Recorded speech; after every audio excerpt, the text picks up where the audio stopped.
Guys, இன்னைக்கு என்ன vlog பார்க்க போறோம்னா எங்க அம்மா செஞ்ச ஸ்பெஷலான பீச் சுண்டல் vlog தான் பார்க்க போறோம். அதுக்கு தேவையான இன்கிரிடியன்ஸ் பார்க்கலாமா? தக்காளி, வெங்காயம், இஞ்சி, பூண்டு, கொஞ்சோண்டு தேங்காய், பச்சை மிளகாய், கொஞ்சமாக துவரம்பருப்பு, சோம்பு, சீரகம், பட்டை, கிராம்பு, லவங்கம்.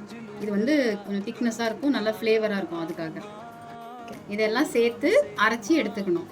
வெங்காயம், கருவேப்பிலை தாளிக்கிறதுக்கு.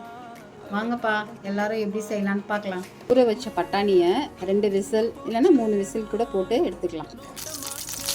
நறுக்கின வெங்காயம், கருவேப்பிலை போட்டு நல்லா வதக்கணும். கொதிக்கும் போது மஞ்சத்தூள், காரத்துக்கு எவ்வளவோ அதுக்கேற்ற மாதிரி மிளகாத்தூள் போட்டுக்கலாம். இப்போ இதில் கொஞ்சோண்டு உப்பு போட்டுக்கலாம். சுண்டல் இந்த அளவுக்கு கிரேவி ஆனதுக்கப்புறம் ஆஃப் பண்ணிடலாம்.